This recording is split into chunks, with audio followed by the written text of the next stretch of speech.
Yes ma'am, बिल्कुल। Got it. Yes, got it. हम ये जानना चाह बिल्कुल। रहे थे, जैसे इतने दिन से आप लोगों को प्री पीएचडी क्लासेस जो चल रही हैं, तो कुछ ना कुछ तो आप लोगों ने सोचा होगा कि क्या आप करना है, किस तरह का टॉपिक।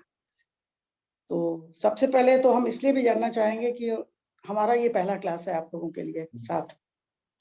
तो बहुत सारी चीजें आप लोगों ने पढ़ी होंगी और काफी कुछ जान भी लिया होगा। तो लेकिन हम अपने उसके लिए पहले ये जानना चाहेंगे कि जैसे आप लोगों ने थीसिस लिखने के, यानी पीएचडी करने के लिए, थीसिस लिखने के लिए किस तरह का अब तक पढ़ाई के बाद कॉन्सेप्ट क्लियर अपना आपका हुआ है? यस मैम, मैं बताता तो हूँ हाँ, मैम। मैं जो है ना, वो पीएचडी जो है अब वॉश पेंटिंग के ऊपर अब सोच रहा हूँ। मतलब अभी मैं एकदम क्लियर तो नहीं था कि किसके ऊपर करूँगा, लेकिन मैं सोच रहा हूँ कि वॉश पेंटिंग के ऊपर मैं करूँ कि उत्तर प्रदेश में वॉश पेंटिंग की भूमिका क्या है, जो आर्टिस्ट वगैरह हैं और उनकी क्या भूमिका है उस टॉपिक पे। मैं सोच रहा हूँ ऐसा कुछ करने के लिए। अभी मैं एक्यूरेट आपको बता रहा हूँ टॉपिक क्या है मेरा। इसको मैंने अभी एक दिन लिखा। नहीं ठीक है, वॉश पेंटिंग जैसे सोचा है, बहुत हाँ अच्छी बात है। हाँ, बट सबसे जैसे मैम टॉपिक बताता हूँ। कई सारे मैंने टॉपिक इसमें लिखे हुए हैं, जिसमें से मैं जो करना चाह रहा हूँ उस पर देख रहा हूँ कि भारतीय समकालीन कला में वॉश पद्धति की भूमिका और उत्तर प्रदेश के विशेष संदर्भ, कि जो भी वॉश ठीक पेंटिंग है है। उसकी क्या भूमिका है। तो ऐसा मैं सोच रहा हूँ। हाँ नहीं ठीक है, जैसे मान लीजिए आपने ये सोचा है कि वॉश पेंटिंग की हम्म उत्तर प्रदेश मतलब समकालीन चित्रकला में हम्म, वॉश पेंटिंग की हाँ। भूमिका। हम्म बट अब यही हम जानना चाहते हैं कि जैसे आपने एक चीज सोच ली, भूमिका। हम्म अब भूमिका में आपका इसमें जो अब जब आपने सोचा तो इसमें कौन सी चीजें अटकल लगाई आपने कि हम इस टॉपिक को खोजने के बाद क्या नया कर पाएंगे, क्या नया दे पाएंगे, क्या चैलेंजेस होंगे आगे हम्म वाले समकालीन चित्रकला में, हम्म या बेनिफिट्स होंगे, या लॉस होंगे। मतलब इस तरह की, जैसे हम, क्योंकि बेस हमारा जब आपके साथ पढ़ाने में रहेगा हाइपोथीसिस। हम्म तो हाइपोथीसिस का मतलब मेरे ख्याल से काफी कुछ सब लोग जान रहे होंगे कि हाइपोथीसिस से क्या मतलब है। हम्म एक तो ये कि हाइपोथीसिस का क्या है, मतलब सब सब्जेक्ट में अलग अलग तरह का होता है, मीनिंग एक है, बट चूंकि हर सब्जेक्ट का कल्चर अलग है उसका, तो सोचने का दायरा भी फर्क होता है। साइंस वाले का डिफरेंट होता है, कॉमर्स का दूसरा होता है, कला में दूसरा होता है, और कला में चित्रकला का दूसरा होता है। ऐसी कौन सी चीज हमको दिखाई पड़ी कि मुझे लगा कि इस पर हमारा हम बनाएं, तो क्यों बनाएं, क्या बनाएं, कैसे बनाएं। व्हाट मतलब जो है हाइपोथेसिस से मतलब है कि क्या बनाया, व्हाई क्यों बनाया, व्हेन कब बना रहे हैं, और बट लेकिन उस पर निकल के क्या आ रहा है। तो हाइपोथेसिस में सबसे बड़ी बात यही है कि आप अनुमान लगाएं पहले और उसकी एक धारणा बनाएं। ये सारे पॉइंट्स ऐसे हैं कि जिसको आप बताएंगे। आपने कल्पना कर ली, उसकी परिकल्पना कर ली, और उसका कल्पना करके आपने समकालीन चित्रकला में उसको जोड़ा, जोड़ के देखा। देखने के बाद आने वाले समय के लिए क्या हम उसमें लाभ दे पाएंगे, ये भी सोचना। टॉपिक को सिंपल सा नहीं सोचना है कि उसमें समकालीन, उसमें हमें वॉश पेंटिंग की भूमिका क्या है। अब भूमिका, चूंकि कंटेम्परेरी आर्ट जो है वो आजकल कहना चाहिए प्रयोगों पे है ना। मतलब एक्सपेरिमेंट चलता है, और एक्सपेरिमेंट सब में होता है। अब चूंकि वॉश कला पे हमने सोच रहे हैं अगर हम टॉपिक, तो वॉश कला में, वॉश पेंटिंग में हमको सबसे पहले सोचना पड़ेगा कि क्या मतलब, ये आपको पहले से सारी धारणा बनानी पड़ेगी। ऐसा आप नहीं कर सकते हैं कि टॉपिक को मैंने पहले सोच लिया और बाद में सारी हम धारणाएं बनाएं, ये नहीं होगा। आप कोई भी सब्जेक्ट लेने से पहले उसकी बारे में जानें, उसकी धारणा बनाएं और उसकी कल्पना करें। और हाइपो मतलब क्या है, ऐसी कल्पना करें जो नहीं है और हम दे पाएंगे। ठीक है।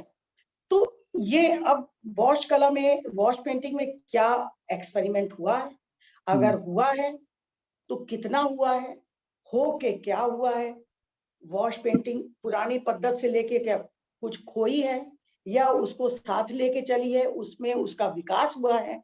तो ये ऐसे बहुत सारे पॉइंट्स हैं जो हमको हाइपोथेसिस में समझना पड़ता है, क्योंकि हाइपोथेसिस अपने आप में आपके प्री पीएचडी क्लासेस में केवल इसीलिए बताया जाता है कि हाइपोथेसिस से आपको ये किसी भी सब्जेक्ट, वॉश टेक्निक को ही बात नहीं है, आप कोई भी सब्जेक्ट उठा के ले लें।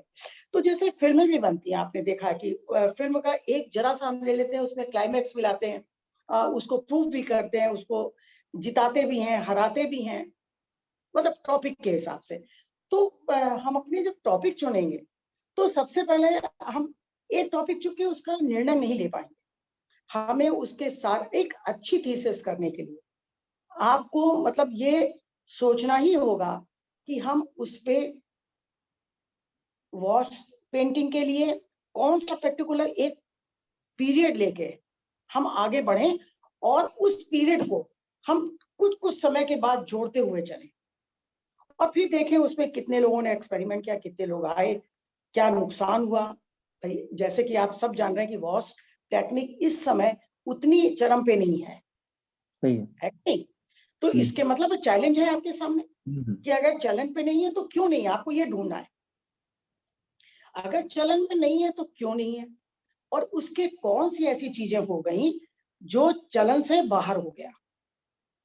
एक्सपेरिमेंट सब चीजों में किया गया, सारी पद्धत में किया, ऑयल में, एक्रेलिक में, सब में, लेकिन जब वॉश टेक्निक की बात आई तो एक्सपेरिमेंट खत्म। क्या ये प्रोसेस लंबा था या कठिन था या लोग इसको पसंद नहीं करते थे या इसमें उतनी क्लियरिटी नहीं थी, ऐसे बहुत सारे पॉइंट्स जब आप इस पे सोचना शुरू करेंगे तो आपको पता लगेगा कि हमें क्या चीज पकड़ के इसमें रखनी है और इसको अंतिम छोर तक ले जानी है। मेरे ख्याल से मेरी बात समझ में आ रही होगी आपको। बिल्कुल बिल्कुल मैम, बिल्कुल एकदम। हाँ, तो बिल्कुल चैलेंज लेके, मतलब ऐसा नहीं कि मैंने करना है, मुझे डेस्क वर्क मिल रहा है। आप पूरी एक सूची बनाइए कितने लोग हैं, बिल्कुल कॉन्सेप्ट आपका क्लियर होना चाहिए। और आप जब अपना समय लगा रहे हैं 2 साल 3 साल का, तो कुछ ऐसा करके जाइए जिसपे आगे आप भी सोचें कि मैंने इतना सब दे दिया, अब इसके आगे हम कुछ और कर सकते हैं या फला कोई कर सकता है या कोई डिपार्टमेंट कर सकता है। तो जब 2-3 साल आप लगाएं तो इतना जरूर आप सोचें किसी भी टॉपिक को लेने के पहले। कुछ क्वेश्चन हो तो बताइए, साथ साथ बात करते हुए चलते हैं। नहीं नहीं ठीक है मैम, एकदम सही बात है। मैं एक्चुअली मैम आप एकदम सही कह रही हैं। मैं इसी चीज पे मैंने सोचा है कि आखिर एक्सपेरिमेंट उस पे जो हो भी रहे हैं वो बड़े लेवल पे क्यों नहीं हो रहे, क्योंकि जैसे कि हम क्यों नहीं? एब्स्ट्रैक्ट देख लें तो इसमें भी लोगों को, मैंने कुछ लोगों को देखा है कि जो एब्स्ट्रैक्ट जोड़ रहे हैं, जैसे बी एन आर्य सर का भी सर कुछ वर्क मैम मैंने देखा है, जो मतलब उन्होंने खूब सारे मकान जैसे बनाए हुए हैं, खूब सारे जैसे मतलब लगता है जैसे गुफाएं ढेर सारी बनाई हुई, कुछ उस तरीके का उन्होंने काम किया है।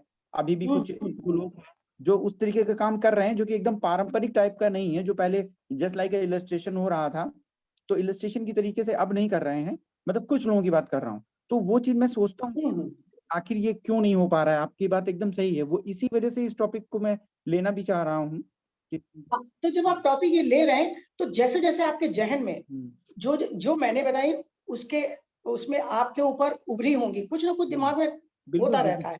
आप उन पॉइंट्स को नोट करते रहिए, पॉइंट्स को नोट करिए। आखिर क्यों एब्स्ट्रैक्ट इस बार हो सकता था, कुछ रियल कुछ वॉश टेक्निक, कुछ टेम्परर टेक्निक में भी ज्वाइंट मतलब जिसको फ्यूजन कहते हैं, फ्यूजन भी हो सकता था।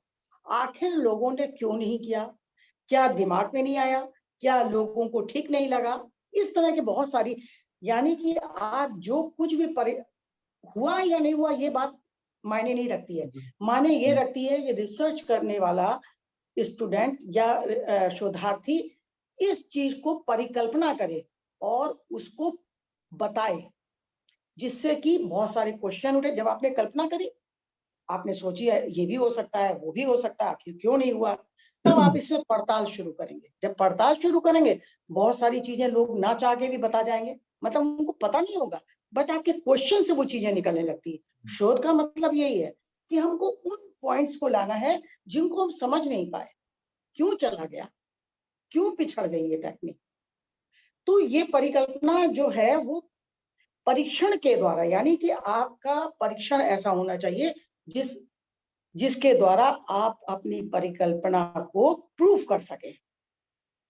और फिर जब प्रूफ कर लेंगे, आप अपनी बात को समझा देंगे, उसके बाद आप क्वेश्चन उठाएंगे। ऐसा किया जाए तो ऐसा होगा, बहुत सारे मत भी मिलेंगे आपको कि ऐसा कर दिया गया होता, ये सरकार की तरफ से या कला ये कॉलेजेस आर्ट स्कूल की तरफ से ये किया गया होता तो शायद आज ये दशा नहीं होती, दशा या जो भी है इसकी ये नहीं होती। तो ये क्वेश्चन जब आप आएंगे तो इसको क्वेश्चन लिखेंगे तो मेरे ख्याल से कोई भी शोध कुछ देता है, एक विचार देता है करने के लिए, यही होता है। मेरे ख्याल से काफी कुछ इस पे पॉइंट्स बनाने में मदद मिलेगी और यही मेरा उद्देश्य है कि आप लोग जो कोई भी सोच रहे हो उस पे कर रहे हो तो हम उसको थोड़ा सा आपका कॉन्सेप्ट क्लियर करना चाहेंगे उस पे और बताना चाहेंगे कि आप किन किन बातों का ख्याल रखें। बिल्कुल मैम। और अभी मेरे ख्याल से देवेंद्र नहीं जुड़ पाए हैं, तो कुछ चीजें ऐसे जैसे हाइपोथेसिस में आपको जब पॉइंट बनाने होंगे, ये सभी के लिए, अब ये केवल वॉश टेक्निक के लिए हम बात नहीं कर रहे हैं। आपको पहली बात अपने से एक क्वेश्चन पढ़ो, आस्क ए क्वेश्चन। आपको अपने से पूछना पड़ेगा आखिर क्यों हम करने जा रहे हैं, ठीक है ना। ये क्यों शब्द है वो आपको पकड़ के रखना है, क्योंकि जब तक आप खुद सेटिस्फाई नहीं होंगे टॉपिक ढूंढने में, कोई मदद आपकी नहीं कर पाएगा। आपकी मदद तभी हो पाएगी जब आप कुछ उठा के ले जाएंगे। आप ये कहेंगे आप बताइए, किसी भी गाइड से बोलेंगे आप बताइए, कभी नहीं कोई बता पाएगा, क्योंकि आपका इंटरेस्ट क्या है, आपकी जिज्ञासु प्रवृत्ति में क्या है, ये तो आप ही बता पाएंगे। और जब आप इस पे चल लेंगे तो काफी कुछ आपको क्लियर हो जाएगा टॉपिक ढूंढने में।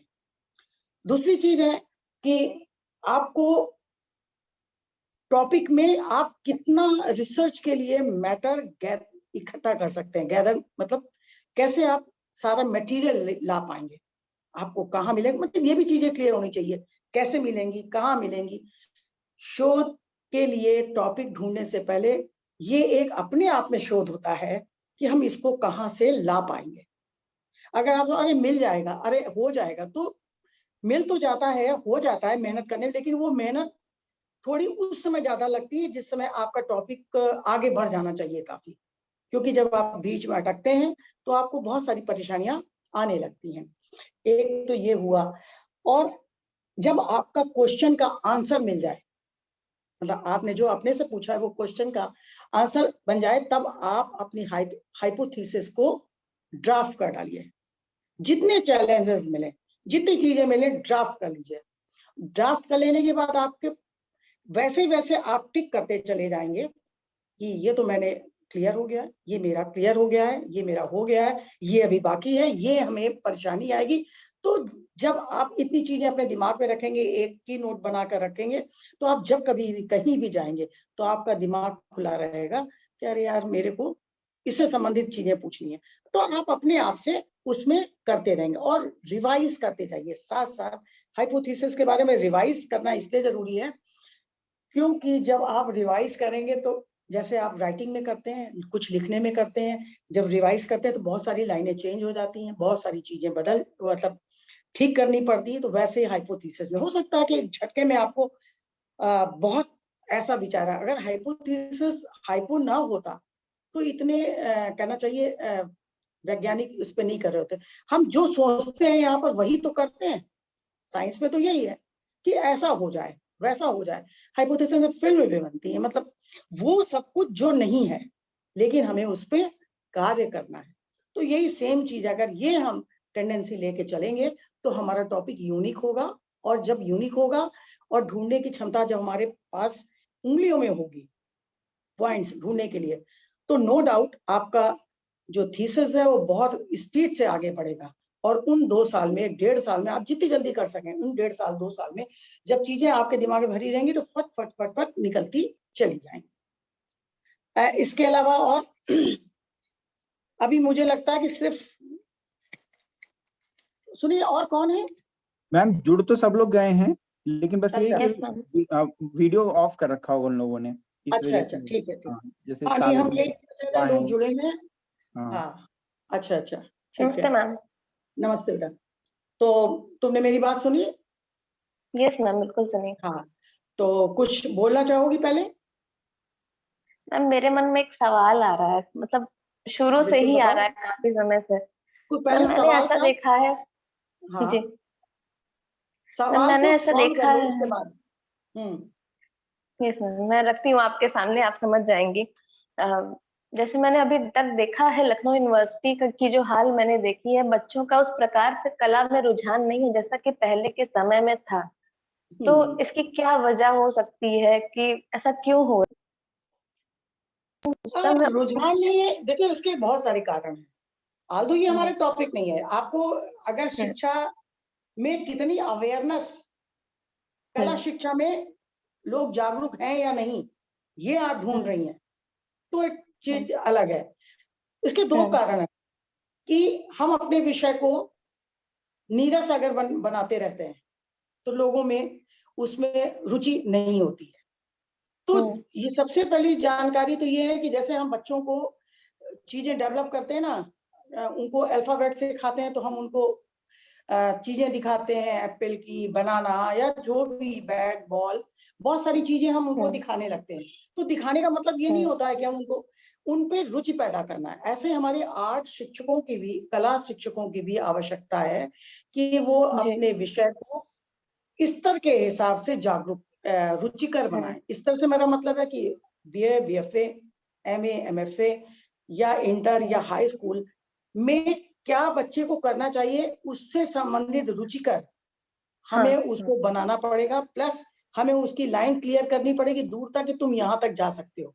ये करोगे हाँ, तो। जी, और बच्चों का एक ओवरऑल अगर गिरावट आ रही है तो इसमें सिर्फ शिक्षक हम्म, की वो नहीं है, बच्चों में भी निरस्ता है कि वो हम्म, केवल सब विषय को इसलिए करने आए हैं कि हमें कुछ पेंटिंग बनाने को मिल जाएंगी। कभी कभी ऐसे भी बच्चे आते हम्म, हैं।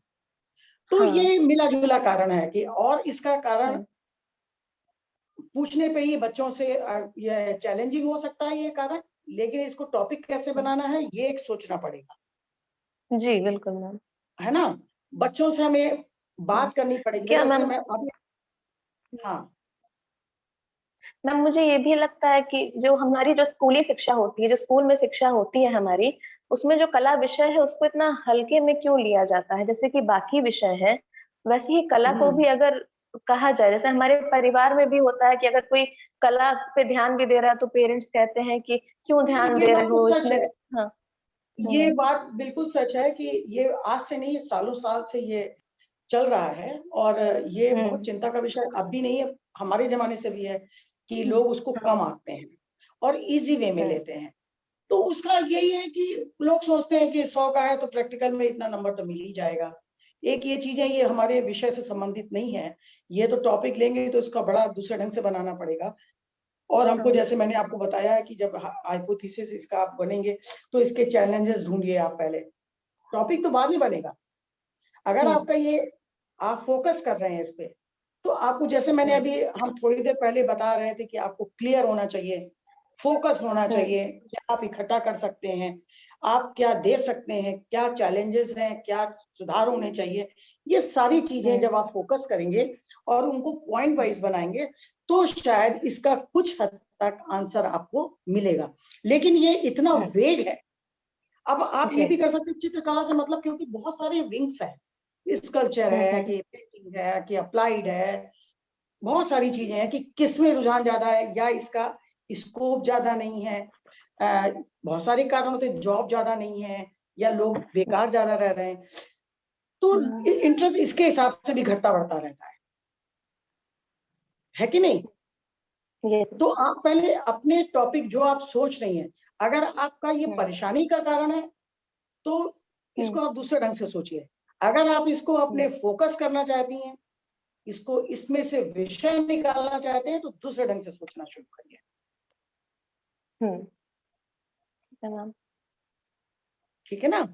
तो और ये यस कॉन्सेप्ट मैम, आपका तभी क्लियर होगा जब आप बहुत सारे लोगों से बात करेंगी, बच्चों से भी बात कर रही हैं, हाँ, लड़के लड़कियों से, छोटे स्टूडेंट से भी बड़े स्टूडेंट से, क्योंकि अभी देखिए हम एक टॉपिक में जैसे करा रहे थे कि प्राइमरी शिक्षा में चित्रकला का योगदान, उसकी संभावनाएं और परिणाम।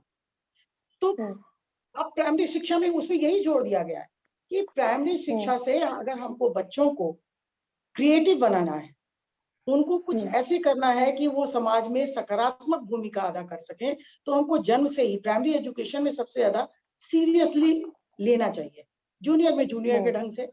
तो ये सब प्रॉब्लम्स है, ये टॉपिक्स बनते हैं, बट इसको टॉपिक को देखने के लिए आपको बहुत सारी चीजें पहले समझनी पड़ेंगी, खुद को क्लियर करना पड़ेगा कि आखिर मुझे किस रास्ते जाना है, तब आप इसको इकट्ठा करिए। हाँ जी, आप भी कुछ पूछना चाहते हैं, चाहती है मैडम?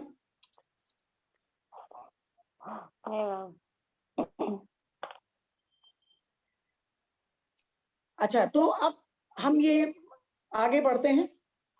तो हाइपोथेसिस में क्या है, विजुअलिटी आपकी अपनी विजुअलिटी टॉपिक के विषय में दूर तक जानी चाहिए। ये नहीं मैंने सोचा कि चलो इस पे कर, जैसे बहुत सारे चीजें बहुत एकदम से अट्रैक्ट करती हैं, हम इस पे रिसर्च करते हैं, तो वो नहीं, आप गंभीरता से सोचिए। 6 मंथ का कोर्स आप केवल इसीलिए कर रहे हैं, प्री रिसर्च, कि आप में एक गंभीरता है, आप ये सोचना शुरू करें कि आखिर वो कौन से ऐसी चीजें हैं जो टॉपिक बन सकती। अगर आपने जैसे बहुत सारे रिसर्च जिसमें हो चुके हैं, आप उसमें करना चाहेंगे तो क्या परिणाम देंगे? मेरा हमेशा से यही कहना है, और आप लोगों से भी यही कहना है कि टॉपिक अनटच्ड उठाएं, जिनके बारे में लोग सोच नहीं रहे हैं, हम नहीं सोच रहे हैं, हमारा शिक्षण जगत नहीं सोच रहा है, या ऐसी चीजें जो बहुत भरी पड़ी हैं उनको अभी तक देखा नहीं गया है, गंभीरता से नहीं लिया गया है, वो चीजें हमको उठानी। तो क्या है कि आपको नया नया और कुछ, वही है ना, खोद के लाओगे तो तुमको भी अपना एक सेटिस्फेक्शन होगा, ये लो मैंने क्या निकाल के दिया है। बहुत सारा काम हुआ है हिंदुस्तान में, इवन वर्ल्ड में बहुत काम हुआ है। तो आप कुछ कुछ जोड़ने की कोशिश करिए, कुछ यहाँ से कुछ वहां से, उसको जोड़ के बनाने की कोशिश। हो सकता है कि आप ऐसा उसको जोड़ जोड़ के इतना कोलैबोरेशन बढ़िया बना दें आप कि बिल्कुल नई चीजें ताजो ताजा आ जाए और मजा आ जाए। तो हमेशा ये चैलेंज लेकर बनाएं और कोशिश करिए कि टोटल डेस्क वर्क ना हो। सर्वेक्षण करिए, जाइए, लोगों से मिलिए, देखिए लोगों को, क्योंकि हर टॉपिक इंटरकनेक्टेड है। आप किसी भी टॉपिक में जब आप जाएंगे, हिस्ट्री पढ़ेंगे ही पढ़ेंगे, ठीक है ना, वर्तमान स्थिति पढ़ेंगे, फ्यूचर आपको बताना है, क्या बीच में विघटन होता रहा, क्या गड़बड़ होता रहा, ये भी आपको देखना है। तो ऐसे बहुत सारे पॉइंट हैं जो आपको ही क्लियर करने हैं, और इसके लिए सबसे पहला काम क्या है, आप इंडियन हिस्ट्री पूरी कंठस्थ कर लीजिए। कंठस्थ मतलब हर चीजें आपको मालूम होना चाहिए, उतार चढ़ाव।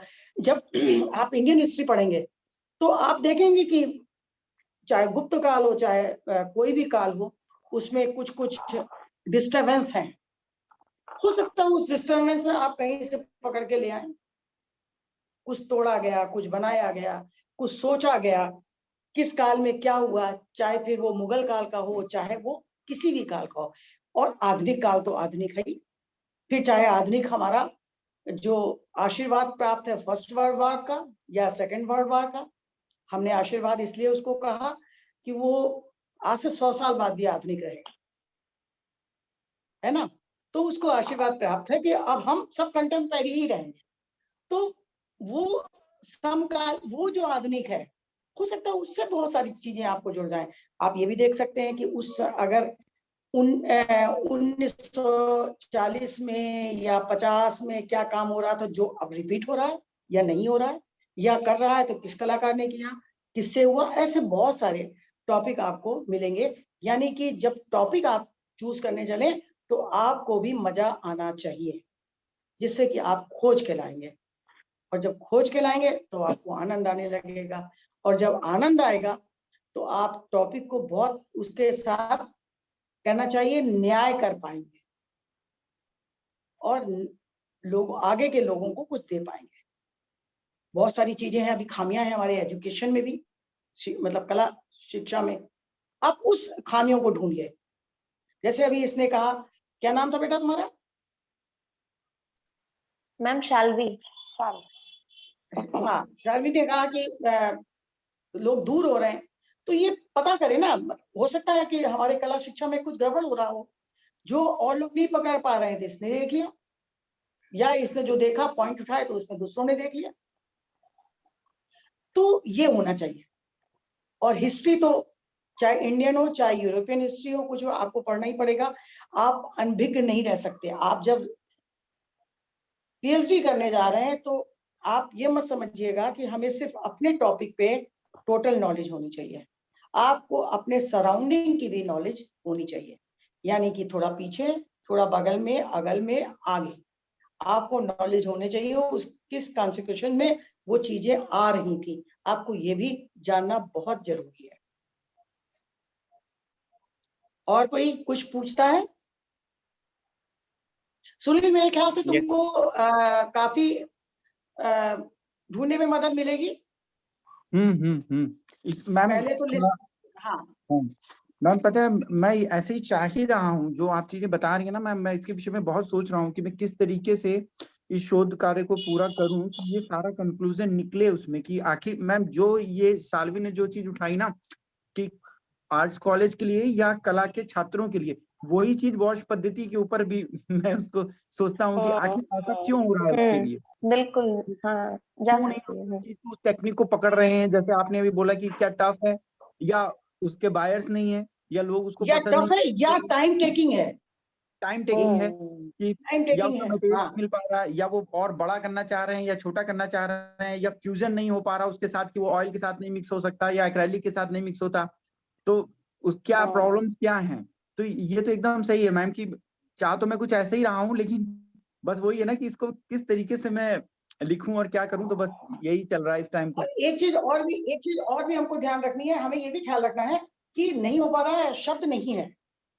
मतलब अगर हम, जैसे बहुत सारे, मतलब जैसे तुमने अभी ये कहा कि हो सकता है कि कारण ये हो कि वो टाइम टेकिंग है, लोग नहीं कर पा रहे हैं उसको, फ्यूजन नहीं कर पा रहे हैं या उसको आगे नहीं बढ़ा पा रहे हैं, तो हमें ये भी अपनी थीसिस में बताना, ऐसा नहीं हो सकता कि नहीं हो पा रहा है। लोगों ने प्रयास कम किए होंगे, और ये मैंने देखा है कि इतने 30 साल बाद ये प्रभाव हमें दिखाई पड़ा, मिलके दिखाई पड़ा या नहीं दिखाई पड़ा। इसके मतलब लोगों ने, पुराने लोगों को ढंग से देखा नहीं, समझा नहीं, और हम अपना काम शुरू कर दिए। ये भी हो सकता है कि हमने अपने पूर्व से उतना सीखा नहीं, या उनकी पेंटिंग को समझने की कोशिश नहीं करी, और हमने अपना शुरू कर दिया, तो हमारा अपना शुरू कर दिया। तो एकल चलने में क्या हुआ, कभी कभी हम भटक जाते हैं, हमारा इंटरेस्ट डैमेज हो जाता है, हम नहीं रास्ता बना पाते हैं, क्योंकि हमें स्पेलिंग लिखने के लिए या उसी वर्ड को, शब्द को लिखने के लिए हमें अल्फाबेट जरूरी होते हैं। वैसे ही पेंटिंग के साथ है, हमें कुछ जानने के लिए अपने पूर्व के किए गए कार्यों को जानना अति आवश्यक है। और कॉपी वर्क तो बिल्कुल नहीं। लोग सोचते हैं इससे इतना, इससे इतना नहीं। आप खुद पढ़िए, अपने शब्दों में ढालिए, अपनी भाषा में लिखिए, और तभी उसका इंटरेस्ट है, आप लिख के आएंगे। क्या पता बाद में आपकी थीसिस पब्लिश्ड भी हो, कुछ और अच्छा होगा, तो ये सब अच्छा ही रहता है। उद्देश्य तो ये रहेगा कि उसको एक लेवल तक ही करें। बिल्कुल बिल्कुल। हाँ, एक अच्छी गुणवत्ता के साथ क्वालिटी मेंटेन करके करें कुछ नया। तो सबसे पहले यही है कि वॉश टेक्निक के सारे आर्टिस्ट के नाम नोट करते जाओ, उनका सन वाइज। जी, सबसे बड़ी बात तो यही सनवाइज। है कि मैम ऐसा टॉपिक है जो कि भारतीय चित्रकला में बहुत ज्यादा महत्वपूर्ण है, और उसी पर ही एक प्रश्न चिन्ह लगता जा रहा है धीरे धीरे कि क्यों नहीं उसके आर्टिस्ट मिल रहे हैं। तो थोड़ा इस पे शोध करने का विषय भी है। हालांकि इस पे हुआ होगा, बहुत ज्यादा काम हुआ होगा, लेकिन मैं थोड़ा दूसरी तरीके से करना चाह रहा हूँ। नहीं, ये भी है ना कि आज का विद्यार्थी वॉश कला में काम क्यों नहीं करना चाहता है। हमारे पास ऑप्शन होते हैं पेंटिंग में लेने के लिए, मीडियम्स ऑप्शन होते हैं कि आप चाहे वाटर से करो, चाहे ऑयल से करो, चाहे एक्रेलिक से करो, क्रेयॉन से करो, किसी से भी करो। तो वो ऑप्शन हम क्यों छोड़ देते हैं वाटर कलर में कि वॉश टेक्निक हम करें। वो आप, या वो बहुत ही कहना चाहिए कि स्पेसिफाई है कि कोई हर टीचर नहीं बना सकता, ये भी सच है। हाँ, ये भी बात है मैम कि हर जगह हर टीचर नहीं बना, क्योंकि उसमें प्रोसेस कहीं जानकारी रखने वाले लोग उपलब्ध नहीं है। अब जैसे मैंने नहीं किया है तो वॉश टेक्निक हम बता तो सकते हैं, किताब के ज्ञान के हिसाब से, बट चूंकि प्रैक्टिकली मैंने नहीं किया है तो शायद हम नहीं बता पाएंगे प्रैक्टिकली उतना। इसलिए हो सकता है कि आप ये भी इस पर भी जोड़ दें कि इसके वर्कशॉप होने चाहिए टाइम टू टाइम। अगर इसको हमको आगे तक ले जाना है, इसमें बनाना है लोगों को, तो हमको time to time workshop, free workshop होने चाहिए। जो लोग जानते हैं उसको किसी भी कॉलेज या यूनिवर्सिटीज को या गवर्नमेंट को अपने प्रोजेक्ट में इन्वॉल्व करके इसको टाइम टू टाइम बताना चाहिए, तो जिससे हमें ये फायदा होगा, ये टेक्निक्स हमें जान के ये फायदा होगा। इस तरह की भी चीजें आप ला सकते हैं। वैसे भी आपको सारे टॉपिक्स में ये तो पहली चीज बतानी है कि कला किसी भी समाज को सुसंस्कृत तो करती है, रेवेन्यू नहीं देती। रेवेन्यू किस तरह का देती है? हमारे समाज को सुसंस्कृत यानी सभ्य बनाने में, हमको अपग्रेड करने में, यानी कि हमारी भावनाएं, हमारे फीलिंग्स, हमारी चीजें मतलब करीने से हों, इसमें सहायता करती है। क्योंकि कला जो है वो एक बड़ी व्यवस्थित चीज होती है। अगर आप व्यवस्था नहीं जानते हैं तो आप कलाकार नहीं हो सकते हैं।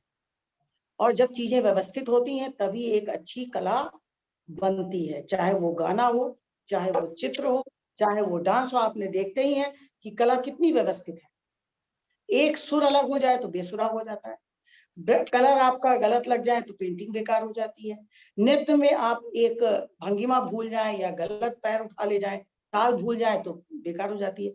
तो कहने का मतलब है बहुत व्यवस्थित चीज है, इसमें कोई गुंजाइश नहीं है अव्यवस्था की। तो जब कोई गुंजाइश नहीं तो हम शुरू से पढ़ते हैं कि आप ऐसे से ऐसा करो, ऐसे से ऐसा करो। इवन रंगों के प्रभाव भी हम लोग पढ़ते हैं। रंगों के प्रभाव मतलब किन रंगों से क्या प्रभाव पड़ता है, यानी कि हम समझते हैं कि इसके मनोवैज्ञानिक प्रभाव क्या होते हैं। तो हमारा टॉपिक तो ये भी किसी पेंटिंग में किसी भी विद्यार्थी के लिए हो सकता है कि रंगों के मनोवैज्ञानिक प्रभाव क्या है, और इसको कोई भी काम करके क्या बता सकता है समाज को, या किसी क्या गाइडलाइन दे सकता है कि ऐसे बच्चों में ये रंगों के प्रभाव अगर दिखाई पड़ते हैं तो ये डिसीजन लिया जा सकता है, ये करता है। तो जैसा कि ये होता है मनोवैज्ञानिक प्रभाव है। लोग, आपने देखा कि बहुत सारे बच्चों के व्यवहार पता करने के लिए ड्राइंग बनवाई जाती है। बच्चा ड्राइंग कैसे बना रहा है, लाइन तोड़ रहा है कि खचर पचर कर रहा है, राइटिंग से बताया जाता है। तो ये सब चीजें बड़ी व्यवस्था की। तो ये भी एक बात है कि हम समाज को व्यवस्थित करते हैं कला से। तो सरकार को ये सोचना चाहिए कि हमारा जो इस कला से संबंधित जो रेवेन्यू है वो पूरे देश को एक और व्यवस्थित करने का संदेश देता है। और दूसरी सबसे बड़ी बात क्या है, कहीं भी देश की कला को देख कर ही समझा जा सकता है कि वहां के लोग कितने सभ्य हैं। है ये कि नहीं? तो इस तरह से हमको अपने विषय को देखना है और इंटरेस्ट पैदा करना है अपने लिए भी। हो सकता है कि आपको बहुत कंफ्यूजन हो, आप बहुत ज्यादा सोचें, जैसे बहुत आगे तक सोचना गलत नहीं है, लेकिन हो सकता है जब आप हाइपोथेसिस पे हो, मेरे समझाने के बाद या मेरे समझाने से पहले भी आप सोचो यार ऐसा कुछ करो कि बिल्कुल अलग हो जाए, तो हो सकता है आप में ये भी भावना है क्या यार कहाँ फंस गए हम, क्या कर। इसीलिए मैंने आपको पॉइंट्स दिए हैं कि आप कोई भी चीज सोचने से पहले इतनी चीजें क्लियर कर लीजिए कि उसमें हमें हमारी विजुअलिटी हमारी इस समय कहाँ तक जा रही है, कितनी स्पष्टता है हमारे लिए, हमारे दिमाग में, हम कहाँ से पा सकते हैं, कहाँ तक जा सकते हैं, और इसकी हम क्या चीजें संभावनाएं बता सकते हैं। कुछ पॉइंट तो आपको सोचने हैं, जिससे कि आपको जो एक काम शुरू करते समय एक कहना चाहिए कि फ्रस्ट्रेशन बीच बीच में आने लगता है थीसिस करने पे, कैसे करेंगे, सब मिल जा रहा है, सब हो जा रहा है। इसके लिए हमारे समय में तो ये सब क्लासेस थी नहीं, पहले दिन से शुरू कर देते थे, कभी कभी बहुत परेशान होते थे, चीजें नहीं मिलती थी, ढूंढनी पड़ती थी, इतना अवेयरनेस भी नहीं थी। लेकिन अब आजकल तो बहुत है, आपको बहुत सारे जर्नल्स मिल जाते हैं पढ़ने के लिए, लोगों के सेमिनार गोष्ठी सब होती रहती है। तो मेरे ख्याल से इतना मुश्किल काम नहीं है, लेकिन फिर भी आप अपनी थीसिस को टॉपिक चुनने से पहले अपने कॉन्सेप्ट को जरूर जरूर क्लियर रखिए। और बताएं शशि गौर। यस मैम, हाँ, good evening. Good ma'am evening. मैंने मास्टर्स प्रिंट मेकिंग में किया है और मैं सोच रहा हूँ कि ओके। प्रिंट मेकिंग के क्षेत्र में ही मैं रिसर्च करूँ। तो मैंने जैसे काफी बिल्कुल। स्टूडियोज में विजिट किया है और वहाँ पे रह के काम किया है, जैसे भारत भवन है, लखनऊ है, बॉम्बे है। तो उसके और अलग अलग माध्यम में मैंने काम करने की प्रयास किया है। तो इन दोनों को ही मैं मिला के कुछ सर्च करना चाह रहा था। जैसे मैंने एक टाइटल भी लिखने की कोशिश की है, छापा कला कार्यस्थल से प्रभावित एवं माध्यम की प्रक्रिया से उत्पन्न विचार व रूपों का कलात्मक अध्ययन।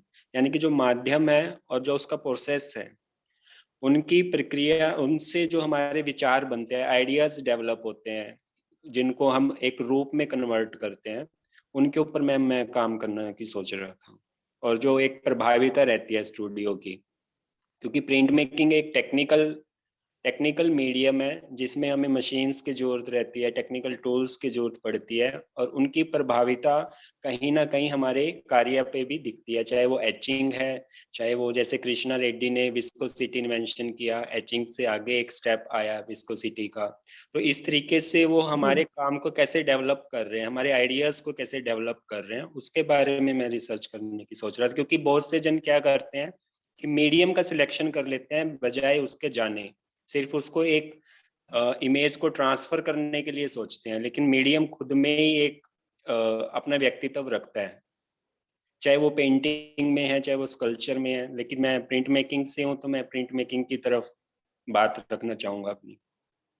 तो एक चीज बताओ, तुमने शुरू में एक लाइन बोली थी, वो फिर से बोलो टॉपिक की। छापा कला कार्यस्थल से प्रभावित एवं माध्यम की प्रक्रिया से उत्पन्न विचारों व रूप का कलात्मक अध्ययन। अच्छा, ये तो टॉपिक का नाम बहुत लंबा है। हाँ जी मैम। स्थान कर सकते हो ना? हाँ जी मैम। तो है ना, इस कार्यस्थल और टेक्निक, यही तो यस बोल मैम। है ना? Yes ma'am. यस हाँ, मैम। तो कार्यशाला और तकनीकी प्रभाव का यस मैम। कलाकार पर मतलब जो उसका प्रभाव पड़ता है, यस मैम। कलाकार का कार्यशाला व तकनीकी का कलाकार पर, अभी इसको बनाना पड़ेगा प्रभाव करके, लेकिन उसका हम क्या किस तरह से आगे, देखो मैंने जैसे पहले बताया, इसको आगे कैसे ले जाएंगे, हमको कहीं ना कहीं टॉपिक को एक लाइन में बनाने के लिए हम उसके सारी चीजें ढूंढ लें। यस हम तकनीक कितनी है, किस पे ज्यादा काम होता है, यस किस पर ज्यादा प्रभाव पड़ता है, पर काम नहीं होता है, यस है ना? और टेक्निक बिना जाने लेने पे, मतलब तुम्हें ये चीजें बनानी पड़ेंगी, क्वेश्चन बनाने पड़ेंगे पहले।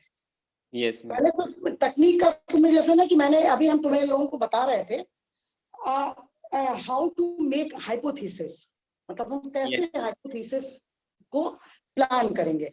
तो सबसे पहले आता है व्हाट, क्या।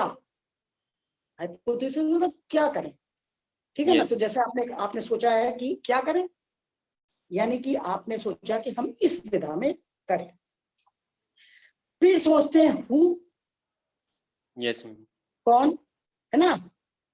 कौन कौन था, कैसे होगा, कैसे करेंगे, ये सब चीजें हुई। और उसके बाद व्हेन मतलब कब से अब तक, है ना?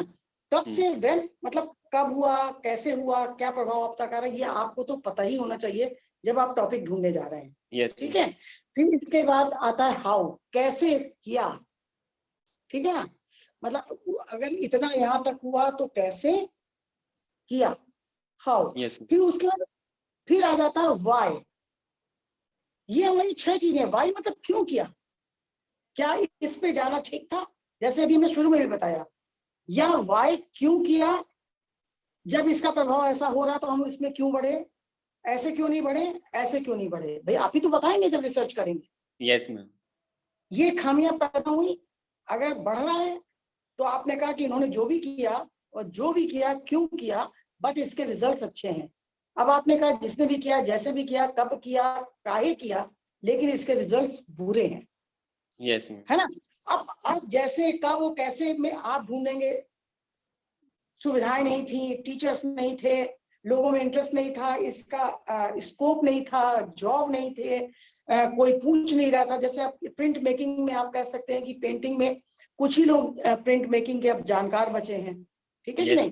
क्योंकि एक जमाना था जब हमारे यहाँ लोग पेंटर जब काम करते थे, कलाकार हुआ करता था, वो लिथोग्राफ भी करता था, मतलब कोई ग्राफी नहीं छोड़ता था, वुड कट भी करता था, है कि नहीं। वो सारे एक्सपेरिमेंट करता था। लोग समझते थे क्योंकि हमारी विज्ञान की दुनिया इतनी डेवलप नहीं थी, ठीक है कि नहीं। आज हम कोई चीज सोचते हैं, लैपटॉप में टाइप करते हैं और जाके प्रिंट करवा लेते हैं। Yes ma'am. बातें नहीं करवाते हैं। और क्योंकि हम दिमाग से भी डेवलप हो गए, अब हम बहुत चतुर भी हो गए, बेईमान भी हो गए।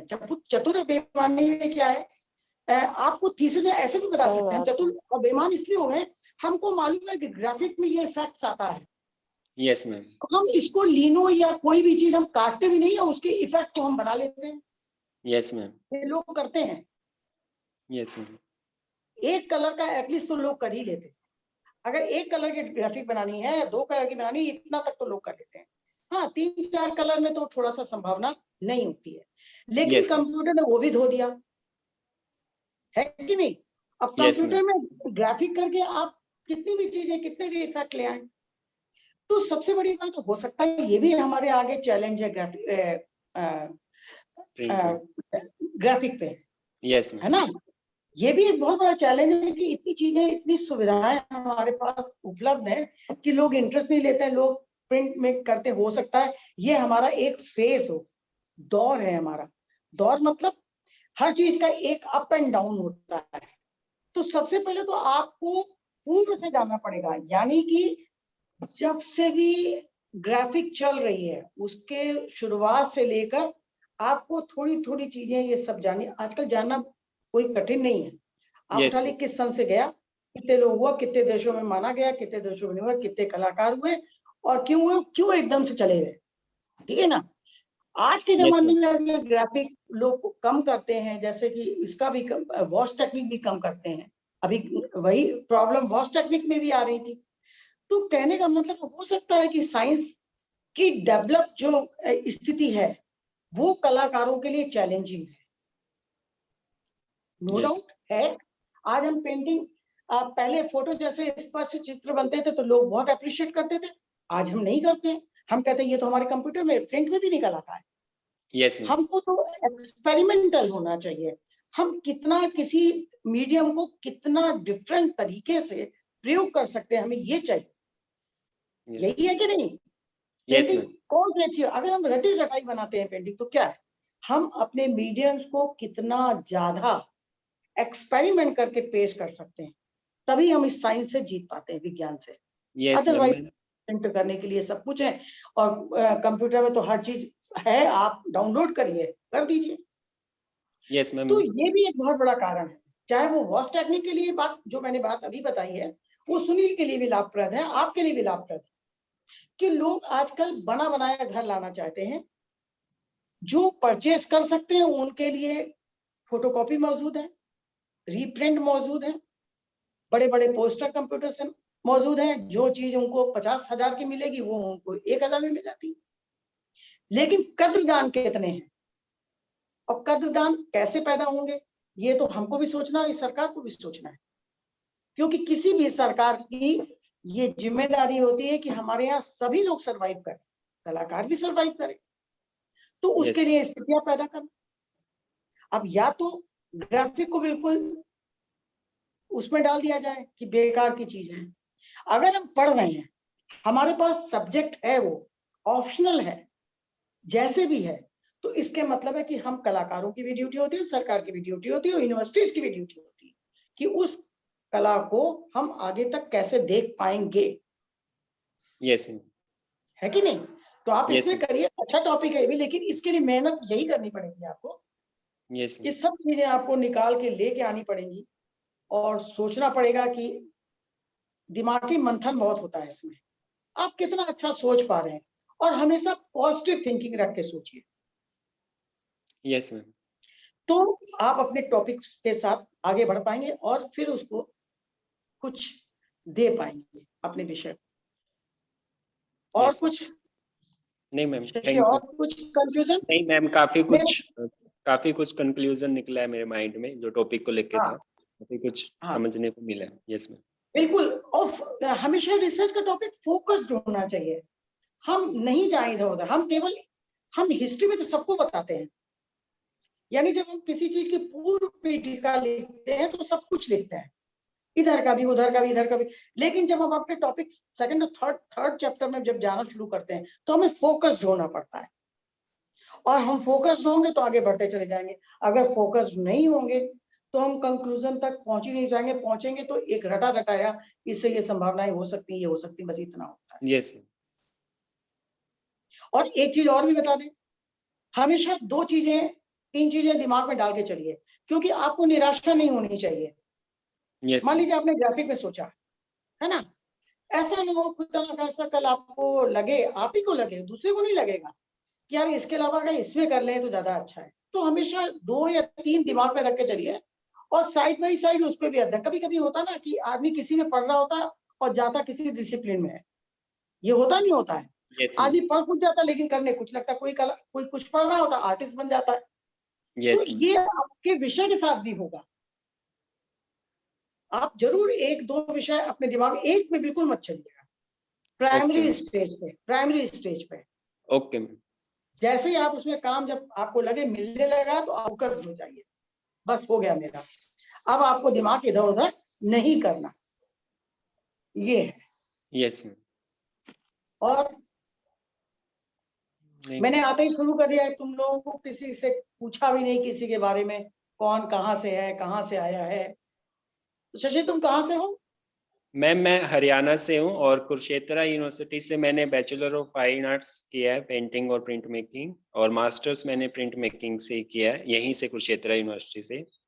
और उसके बाद मैंने मुंबई में 3 साल एक्सपीरियंस किया है कोना फाउंडेशन में, प्रिंट स्टूडियो में, और उसके बाद अभी मैं पीएचडी में एंट्री ली है। नहीं, बिल्कुल तुम प्रिंट मेकिंग में करो और खुद ढूंढो इधर, चैलेंजिंग होगा उतना ही अच्छा है। वहाँ कुरुक्षेत्र में मलिक साहब तो अब नहीं है, जानते हो उनको? मलिक मैम नाम? मलिक साहब आर्टिस्ट थे वहां पर, तो उनकी डेथ हो गई, जल्दी डेथ हो गई उनकी। नहीं मैम। अच्छा, चल कोई नहीं। और तुम शालवी, नाम बहुत छोटा लिख के आता, बहुत करीब से देखना पड़ता है। हम कोई बात नहीं, हम बता रहे हैं। शालवी श्रीवास्तव नाम है मैम। हाँ मैम मैंने बैचलर ऑफ फाइन आर्ट्स और मास्टर ऑफ फाइन आर्ट्स दोनों ही लखनऊ यूनिवर्सिटी से किया है, college of art and craft से, और अप्लाइड आर्ट से किया है। तो तुम अप्लाइड में कुछ सोचो।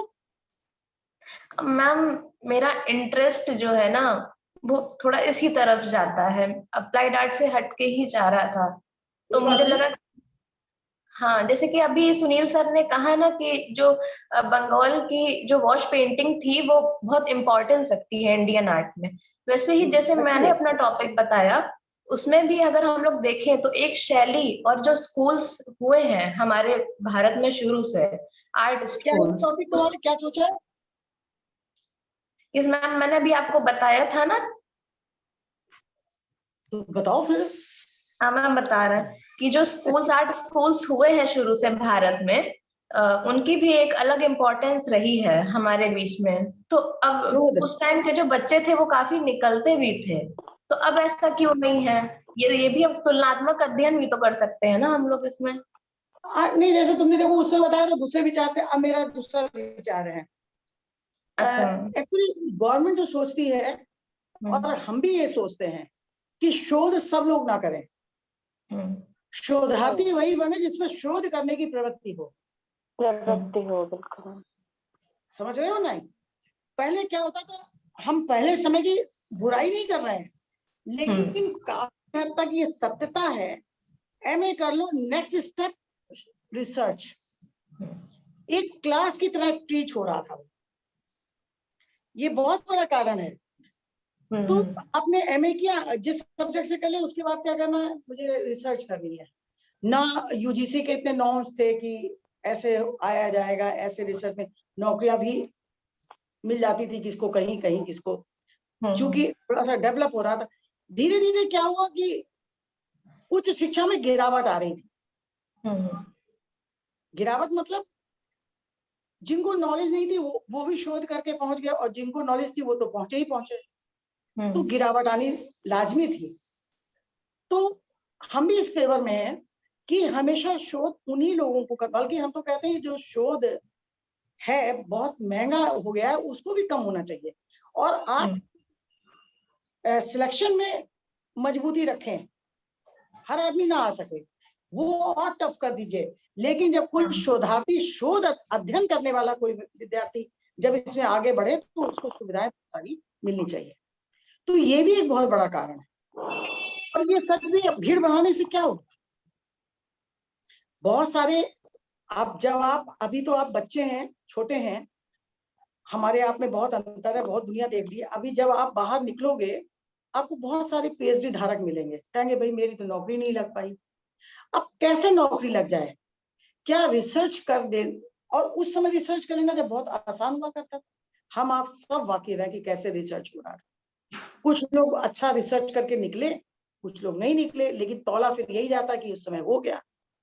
तो लोगों को एक फिगर बनानी नहीं आती है, हिस्ट्री की एबीसीडी नहीं आती है, तो क्या होगा, गिरावट तो आनी थी, क्योंकि वो उन्होंने इंटर किया, बीए किया, एमए किया, रिसर्च किया, जस्ट ए क्लास। अब गवर्नमेंट ये सोचती है कि हायर एजुकेशन जो है उसमें वो लोग आने चाहिए जो वास्तव में हायर एजुकेशन को शोध करके पढ़ाएं। यानी कि अब आज भी यूजीसी नॉर्म्स के हिसाब से क्या है, ये है कि आप जब अध्ययन कराएं, मतलब आप जब पढ़ाएं, टीचर्स के लिए है, आप खुद अध्ययन कर लें कि नई नई चीजें आपके विषय में क्या हो रही, बच्चों को उससे अवेयर कराएं, ना कि हम किताब लेके वही पढ़ाते, वो तो बच्चा पढ़ ही लेगा।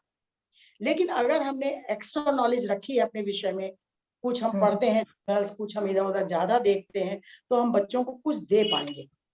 और इसीलिए उच्च शिक्षा नहीं, शिक्षा गवर्नमेंट ने जब ये समझा कि बहुत समाज में इसकी जरूरत है, इसीलिए हाईली पेड हुआ, ठीक है कि नहीं। तो हम भी अपने अध्ययन से ईमानदारी से निभाएं। तो एक ये भी कारण है बेटा जो तुम पूछ रही हो। तो अब रिसर्च ऐसे नहीं है, अब क्यों नेट कर रखा है कि नहीं। आप नेट करते, जेआरएफ वाली तो बात अलग हो गई, आप क्वालिफाई करते हैं तब आपको जॉब भी तभी मिलेगा जब आप नेट क्वालिफाई कर लोगे। पहले के लोग एग्जम्प्ट हैं, वो बात अलग है। लेकिन आपको नहीं लगता कि आपके जो सहयोगी हो, जो अगर 5-7 लोग आ रहे हैं एक विषय में, तो निश्चित रूप से पढ़ने वाले लोग आ रहे हैं, आपको उनसे बात करके अपने मेंटल लेवल से ही तो अच्छा लगता है समाज में। हमें उनसे कुछ मिले, उन्हें हमसे कुछ मिले, हमें उनसे कुछ मिले, ये प्रवृत्ति के साथ। इसलिए इस बात पे ले जाओ कि कम लोग कर रहे हैं, इंटर तक पढ़ ही रहे हैं, सब लोग पढ़ रहे हैं, बीए भी पढ़े, किसी को पढ़ने नहीं मना है। लेकिन रिसर्च करने के बाद हम क्या क्लेम करते हैं, हम एलिजिबल हैं, किस लिए, हायर एजुकेशन पढ़ाने के लिए। तो जब आप एलिजिबिलिटी पूरी करके आ रहे हैं तो आपको आना भी तो चाहिए, ठीक है ना। Yes ma'am. तो इसमें ये भी एक पॉइंट रख के ढूंढना कि पहले ये था, ये चेंजेस आए, ये जागरूकता आई, या ये गिरावट आई, ये तो तुम्हारे ऊपर है कि तुम क्या देखती हो, क्या लिखती हो। जी मैम।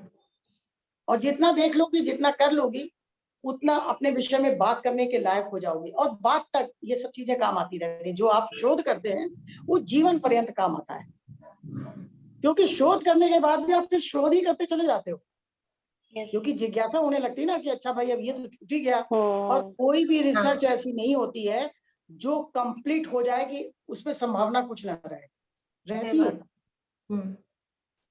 तो ये अपनी प्रवृत्ति को है वो शोध के लायक करनी है कि मुझे को करना ही करना है।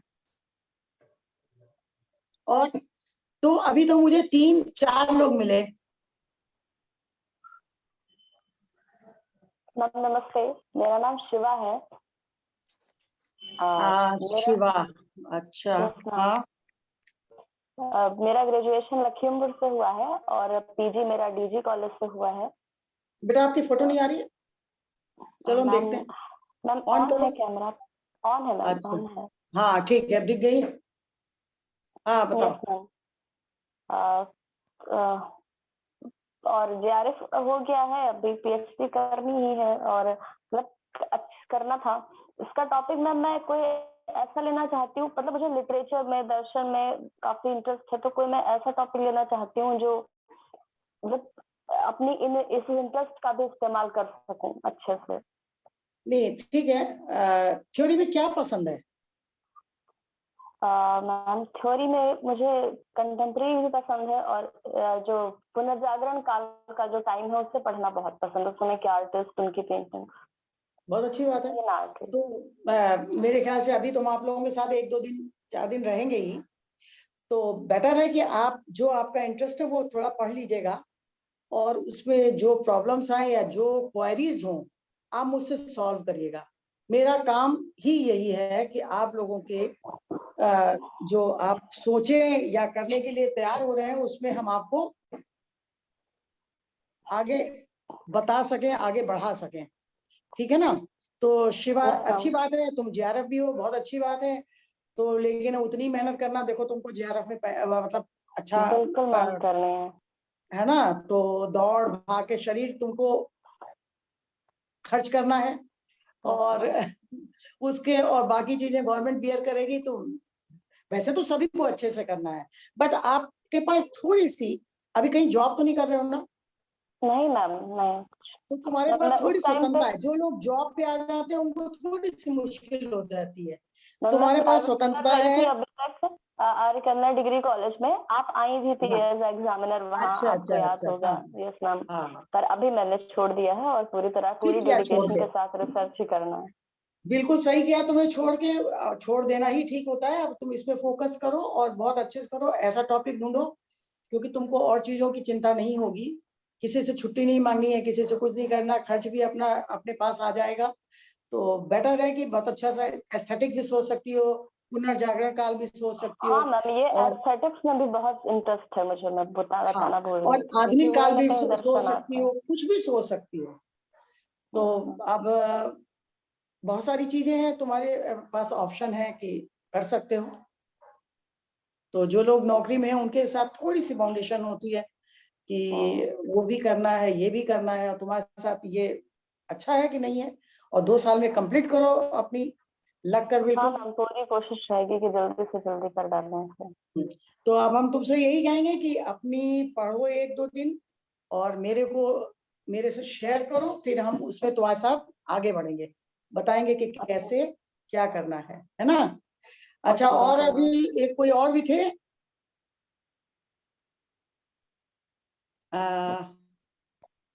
हाँ, देवेंद्र पाल। मैडम मैं ही रह गया हूँ, देवेंद्र। हाँ वही तो मैडम, आप बताइए, आप रह गए अभी। हाँ मैं जानता, मैं देवेंद्र पाल सिंह मथुरा से। मथुरा से हैं आप? ओके। और आपसे कई कई बार मिल चुका भी हूँ आपसे। हाँ हाँ, कोई बात नहीं यार, कभी स्कूल में कभी तो, हो जाता कॉलेज है। में तो आया था मिलने। हाँ हाँ हाँ, वो कॉलेज उसमें में भी आए थे आया था। एग्जीबिशन में। हाँ हाँ। हाँ तो ये हाँ बताओ हाँ। कहाँ पे जॉब कर रहे और हो? मैं एक परिषदीय विद्यालय है मोहनपुर अड़ूकी में, एक जूनियर स्कूल। तो मैं मतलब आर्ट इंस्ट्रक्टर हूँ वहां पर मैं। अच्छा वो अच्छा इंस्ट्रक्टर की नौकरी नहीं है वैसे, टेम्परेरी है, लेकिन 9 साल से मैं वही जॉब कर रहा हूँ, ओके। मानदेय पर जो है। अच्छा अच्छा, बस। चलिए कोई नहीं, बहुत और बढ़िया बात दूसरा है। ये है, ट्यूशंस वगैरह पढ़ा लेते हैं थोड़े बहुत, और अब शोध कर रहे हैं। कोई बात नहीं, अच्छी बात है, वेलकम है। और क्या सोचा है उसके लिए? मैंने ये सोचा है कि मथुरा की जो मूर्ति कला है उसमें वस्त्र आभूषण एवं केश सज्जा का कलात्मक दृष्टि से अध्ययन, ये अब है आप मेरे एक टॉपिक। काम करिएगा, यूनिवर्सिटीज में किसी 1-2 यूनिवर्सिटी में सर्च कर लीजिएगा कि मथुरा की मूर्तियों में वस्त्र आभूषण पर बहुत काम हुआ है। हाँ मैम बहुत काम हुआ हुआ है। है। और मैंने मैडम जब